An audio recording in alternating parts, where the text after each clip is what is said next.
আসসালামু আলাইকুম my to family, welcome housewife cooking recipe চ্যানেলে। কেমন আছেন সবাই? আশা করছি আপনারা সবাই ভালো আছেন। আজ আমি আপনাদের সাথে একটি নতুন রেসিপি নিয়ে হাজির। আজ আমি আপনাদের সাথে স্ন্যাক্স রেসিপি শেয়ার করব, মানে বাড়িতে তৈরি করা সামান্য বিস্কিট শেয়ার করব। তাহলে পুরো ভিডিওটা দেখবেন, ভালো লাগলে একটা লাইক কমেন্ট অবশ্যই করবেন ফ্রেন্ড। আর নতুন ফ্রেন্ড যারা, তারা অবশ্যই আমার চ্যানেলটি সাবস্ক্রাইব করবেন। বিসমিল্লাহির রহমানির রহিম।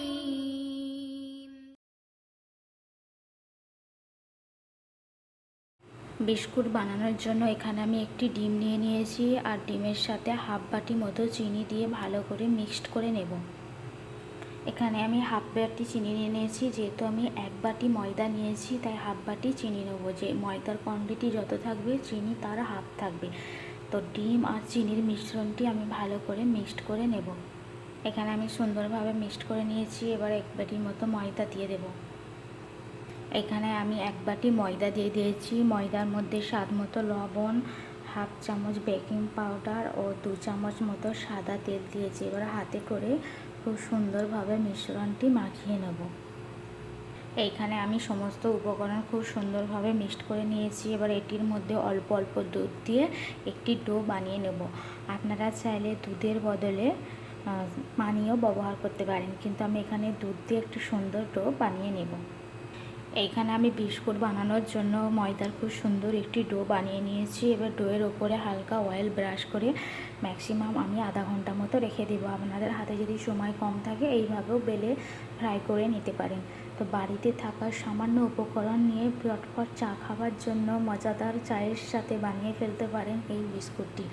অসাধারণ একটি বিস্কুট রেডি হবে। এখানে ডোটি আমি আধা ঘন্টা মতো রেস্টে রেখে দিয়েছিলাম। দেখে নিন, খুব সুন্দর একটি সফট ডো রেডি হয়ে গেছে বিস্কুট বানানোর জন্য।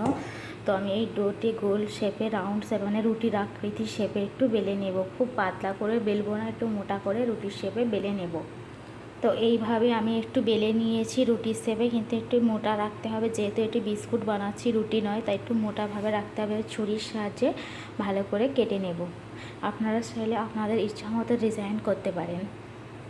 এইভাবে আমি সমস্ত বিস্কুটগুলো কেটে নিয়েছি। এবার ছুরির সাহায্যে উপরগুলো হালকা হালকা একটু ডিজাইন করে নেব। আপনারা চাইলে গোল গোল শেপও দিতে পারেন, লম্বা লম্বা শেপও দিতে পারেন, কিন্তু এখানে আমি ত্রিকোণা শেপ দিয়েছি। তো আপনাদের ইচ্ছা মতো শেপ দিতে পারেন। এবার আমি একটু ডিজাইন করে নেব। এইভাবে ছুরির সাহায্যে আমি বিস্কুটগুলো সুন্দরভাবে একটু ডিজাইন করে নিয়েছি। এবার আমি ফ্রাই প্যানে বিস্কুটগুলো সব ফ্রাই করে নেব। এখানে আমি ফ্রাই প্যানে ডুবো তেল দিয়ে দিয়েছি। এখানে আমি ডুবো তেলেই ফ্রাই করব, কম তেলেও ফ্রাই করতে পারেন, আমি ডুবো তেলেই ফ্রাই করব। তো তেলটি ম্যাক্সিমাম গরম হয়ে গেছে। এবার বিস্কিটগুলো আস্তে আস্তে এটি তেলের মধ্যে ছেড়ে দিব। তেলের মধ্যে আমি বিস্কুটগুলো ছেড়ে দিয়েছি। এবার লো ফ্লেমে বিস্কুটগুলো এপিট ওপিটভাবে হালকা ব্রাউন কালার, মানে বিস্কুট কালার দিয়ে নামিয়ে নেব। এইভাবে একবার বাড়িতেই সামান্য সামগ্রী নিয়ে বানিয়ে ফেলবেন। বাড়িতে তাকে একদম খাস্তা খাস্তা বিস্কুট চায়ের সাথে একদম জমে যাবে। এখানে একটি সাইড খুব সুন্দরভাবে হয়ে গেছে। আমি আস্তে আস্তে সমস্ত বিস্কুটগুলো উল্টে নিয়েছি। আবার আরেক সাইড করব। আপনারা এখানে ময়দার বদলে আটাও ব্যবহার করতে পারেন বা সুজিও ব্যবহার করতে পারেন। যেটি দিয়ে করবেন, দুধ দিয়ে যদি একটু মাখেন তো আরও বেশি ভালো হবে। না হলে নর্মাল পানিতেও মেখে এইভাবে বাড়িতে থাকা সামান্য সামগ্রী নিয়েই বানিয়ে ফেলতে পারবেন চায়ের সাথে খাওয়ার জন্য মুচমুচে বিস্কুট।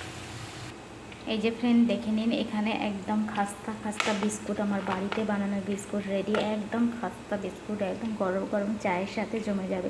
তো এইভাবে আবার বাড়িতে থাকা সামান্যই বানিয়ে ফেলবেন খাস্তা খাস্তা বিস্কুট।